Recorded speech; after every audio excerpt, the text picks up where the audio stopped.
नमस्कार, बहुत स्वागत है आप सभी का। आप देख रहे हैं न्यूज इंडिया और आपके साथ मैं हूं मनीषा शर्मा। कट्टरता की आग में बांग्लादेश जल उठा है। ढाका से लेकर चटगांव तक सुलग उठा। हिंसा की आग तब और भड़क गई जब शेख हसीना के खिलाफ बगावत का बिगुल बजाकर सुर्खियों में आए छात्र नेता उस्मान हादी पर फायरिंग हुई और दो दिन पहले इलाज के दौरान हादी की मौत हो गई। इसके बाद बांग्लादेश में हालात आउट ऑफ कंट्रोल हो गए।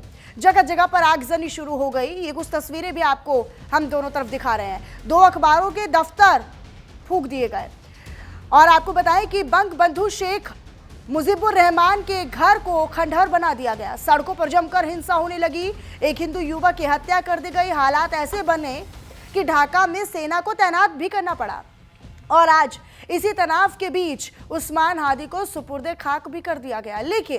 लेकिन इस हिंसा को लेकर शेख हसीना की पार्टी अवामी लीग आरोप लगा रही है कि बांग्लादेश में अंतरिम सरकार के मुखिया मोहम्मद यूनुस के इशारे पर कट्टरपंथियों ने हिंसा भड़काई, ढाका में आगजनी की। अब सवाल ये कि क्या यूनुस बांग्लादेश को बर्बाद करके ही दम लेंगे। ये रिपोर्ट।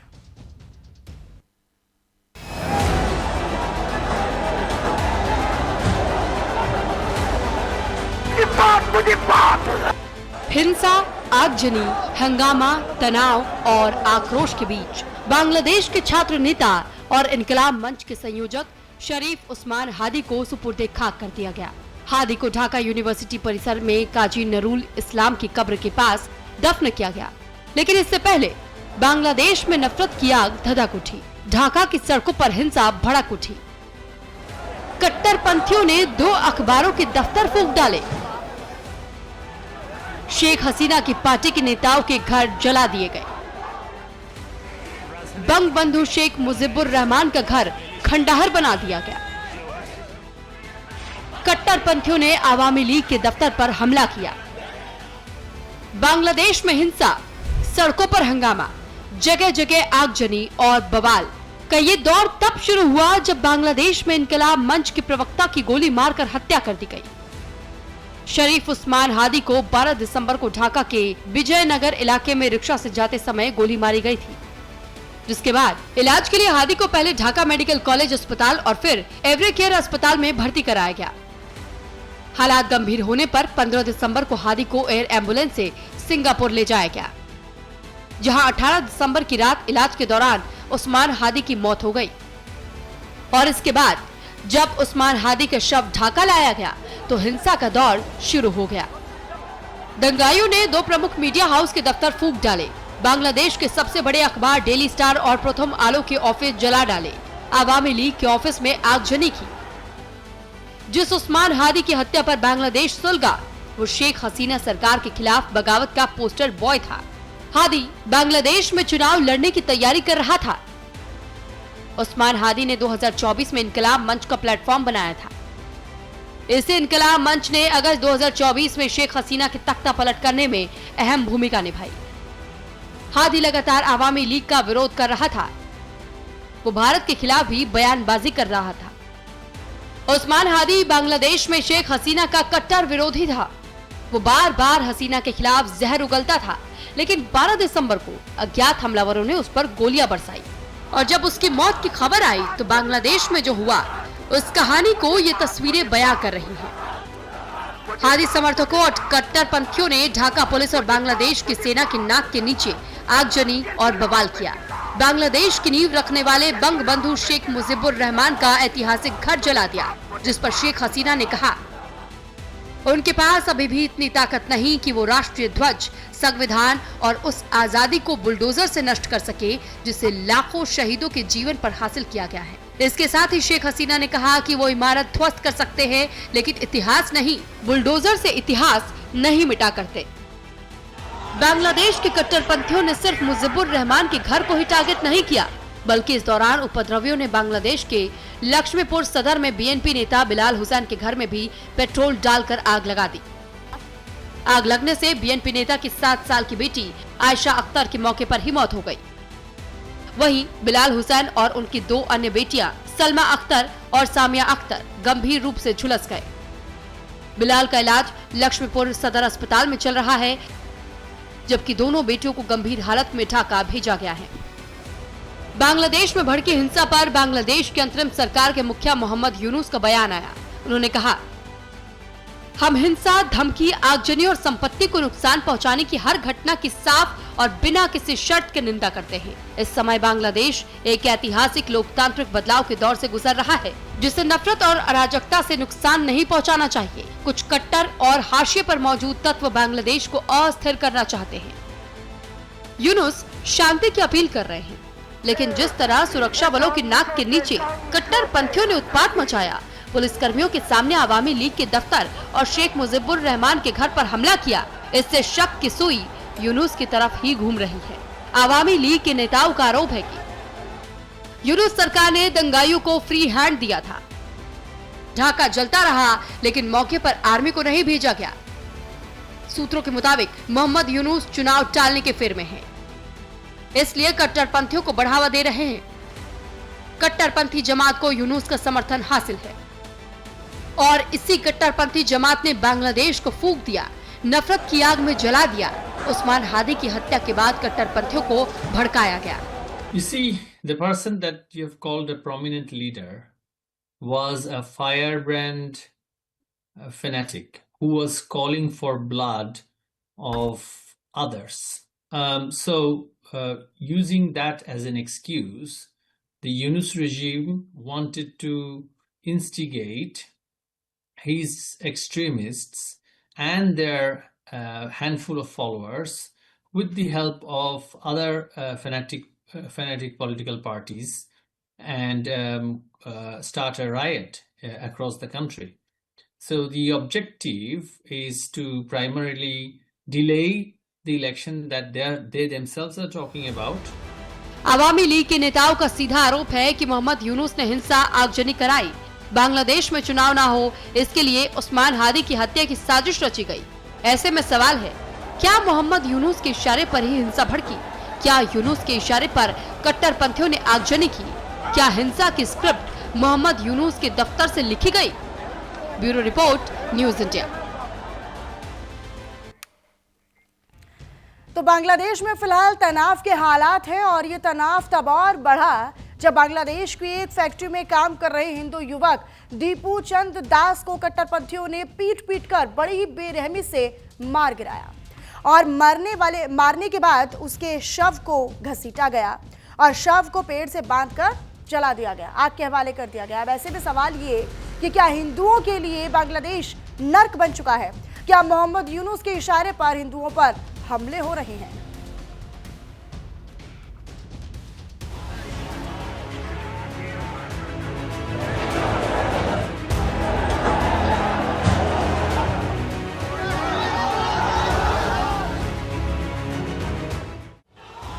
मोहम्मद यूनुस ने बांग्लादेश की क्या हालत कर दी है, ये तस्वीरें चीख चीख कर बयां कर रही है।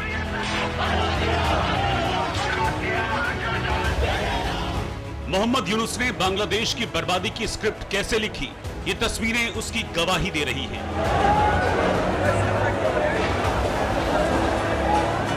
मोहम्मद यूनुस ने बांग्लादेश को हिंदुओं के लिए कैसे नर्क बना दिया। हिंदू युवक को मारकर जलाने की ये तस्वीरें उसकी बानगी हैं।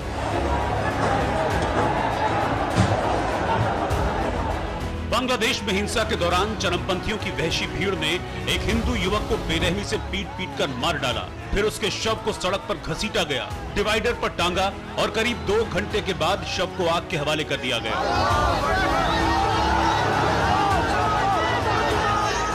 जिस हिंदू युवक की कट्टरपंथियों की भीड़ में निर्मम हत्या की, उसकी पहचान दीपू चंद्र दास के रूप में की गई, जो बांग्लादेश के मयमनसिंह जिले के तारकांदा उपजिला के रहने वाले थे।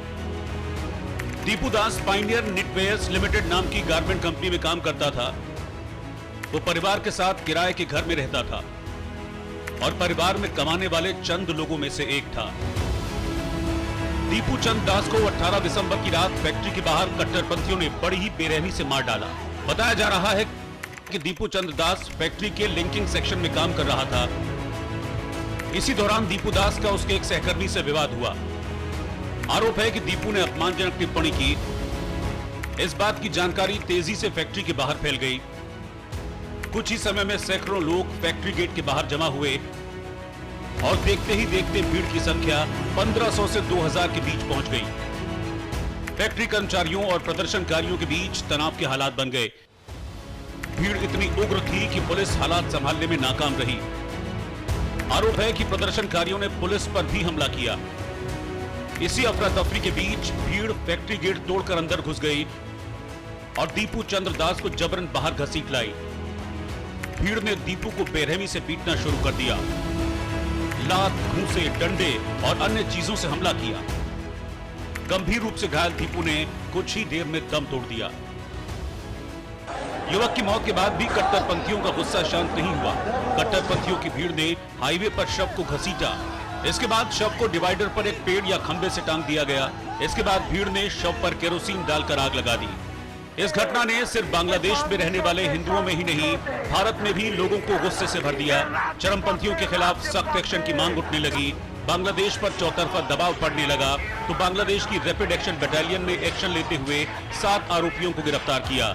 और इसे लेकर बांग्लादेश के चीफ एडवाइजर मोहम्मद यूनुस ने सोशल मीडिया पर पोस्ट कर लिखा, बांग्लादेश की सरकार हिंसा, धमकी और आगजनी की निंदा करती है। हिंदू व्यक्ति की पीट कर हत्या की तहे दिल से निंदा करते हैं।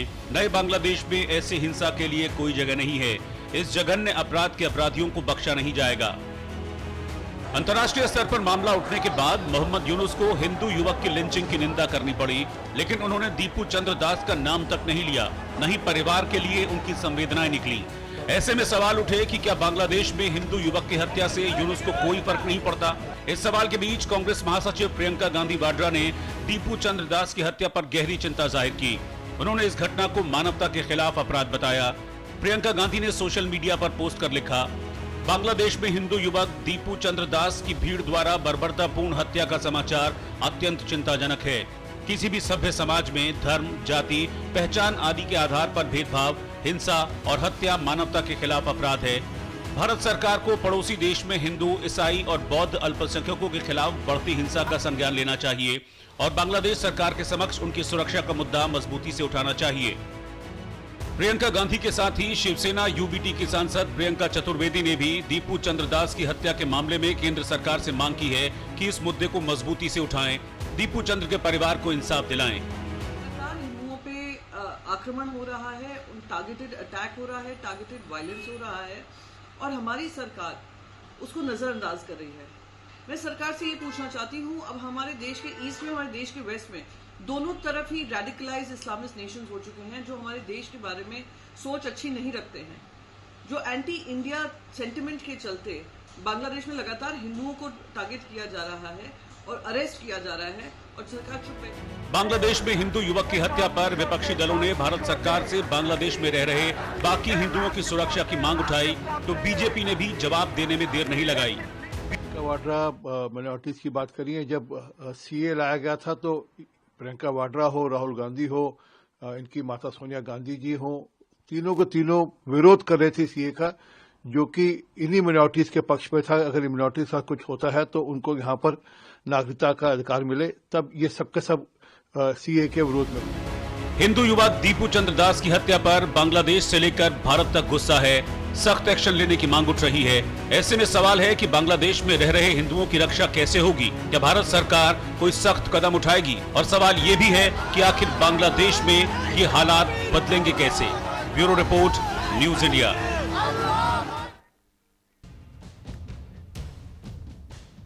और भाई जब से मोहम्मद यूनुस बांग्लादेश के सत्ता पर काबिज हुए हैं तब से हिंदुओं पर हमला लगातार जारी है। आलम ये हो चले हैं कि 150 से ज्यादा हिंदू मंदिरों पर हमले हो चुके हैं अभी तक और करीब 90 हिंदुओं की जान भी जा चुकी है।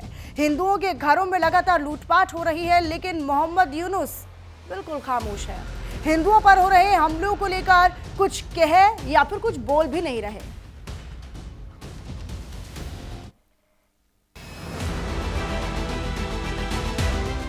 क्या बांग्लादेश में हिंदू सुरक्षित नहीं हैं? क्या बांग्लादेश हिंदुओं के लिए नर्क बन गया है? क्या यूनुस के इशारे पर हिंदुओं पर हमले हो रहे हैं? क्या कट्टरपंथियों को यूनुस का संरक्षण मिला है? यह सवाल बेवजह नहीं है, यह सवाल बेबुनियाद नहीं है। बल्कि इन सवालों के पीछे है बांग्लादेश में हिंदुओं पर होते हमले की तस्वीर। 18 दिसंबर को कट्टरपंथियों ने हिंदू युवक दीपू चंद्र दास की बेरहमी से हत्या की। लेकिन दीपू ही नहीं, बल्कि जब से बांग्लादेश में मोहम्मद यूनुस का शासन आया है, तब से कई हिंदुओं की हत्या हो चुकी है। एक रिपोर्ट के मुताबिक यूनुस के सत्ता में आने के बाद बांग्लादेश में 90 हिंदुओं की हत्या की गई। 35 हिंदू महिलाओं से रेप हुए। हिंदुओं पर हमले की 3000 से ज्यादा घटनाएं हुई। हिंदुओं के 157 घरों में लूटपाट की गई। 152 हिंदू मंदिरों पर हमले हुए। बांग्लादेश के चरमपंथी लगातार हिंदुओं और हिंदू मंदिरों को निशाना बना रहे हैं, लेकिन यूनुस को कोई फर्क नहीं पड़ता। मानो यूनुस को कुछ दिखाई ही नहीं दे रहा। उनकी आंखें बंद हो गई हैं।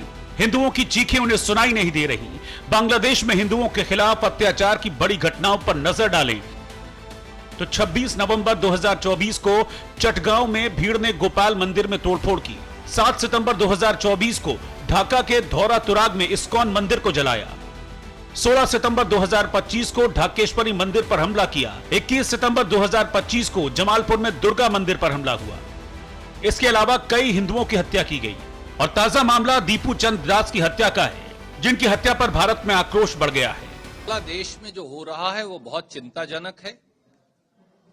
हमें ये सुनिश्चित करना पड़ेगा एक बड़े मुल्क के तौर पर कि बांग्लादेश में फांसीवादी ताकतें, धर्म के आधार पर, संकीर्णता के आधार पर विघटन और टूट पैदा करने वाली ताकतें, संकीर्णता पैदा करने वाली ताकतें वहां सरकार पर काबिज ना हो जाएं जबरन। और जिस प्रकार से वहां माइनॉरिटीज को परसिक्यूट किया जा रहा है, खासतौर से हिंदू समाज के लोगों को, भारत सरकार को जोर से विरोध दर्ज करवाना चाहिए। बांग्लादेश में हिंदुओं पर बढ़ते हमले को लेकर गुस्सा बढ़ता जा रहा है। कड़े एक्शन की मांग हो रही है, लेकिन अल्पसंख्यक हिंदुओं पर अत्याचार रुकने का नाम नहीं ले रहे। ऐसा लगता है कि मोहम्मद यूनुस की सरकार तो कहने के लिए है, लेकिन असल में कट्टरपंथी ही बांग्लादेश की सत्ता पर छाए हुए हैं। अल्पसंख्यक हिंदुओं पर कट्टरपंथी लगातार हमले कर रहे हैं। पिछले कुछ महीनों में हुई घटनाओं पर नजर डालें तो 18 अप्रैल 2025 को हिंदू नेता भावेश चंद्र की अपहरण कर हत्या कर दी गई। 9 जुलाई 2025 को हिंदू कारोबारी लालचंद सोहाग की हत्या की गई। 8 अगस्त 2024 को खुलना में स्वप्न विश्वास की हत्या हुई। 11 अगस्त 2024 को नारायणगंज में टिंकू रंजन दास को बेरहमी से पीटकर मार डाला गया। बांग्लादेश में लगातार हिंदुओं की हत्या पर भारत में गुस्सा बढ़ता जा रहा है। बांग्लादेश हमारा पड़ोसी देश है और उसको बनाने में भारत का सबसे बड़ा योगदान है। और वहाँ की सरकार या वहाँ के लोगों में अगर भारत विरोधी इस तरह की फीलिंग है, और ख़ासकर एक धर्म विशेष के खिलाफ, तो ये बहुत ही दुखद है। और इसको सख्ती से भारत सरकार को और हमारे विदेश मंत्रालय को देखना चाहिए। हिंदू अल्पसंख्यकों के लिए बांग्लादेश नर्क बनता जा रहा है। हालात बद से बदतर होते जा रहे हैं। शायद ही कोई ऐसा दिन हो जब हिंदुओं पर अत्याचार न होता हो।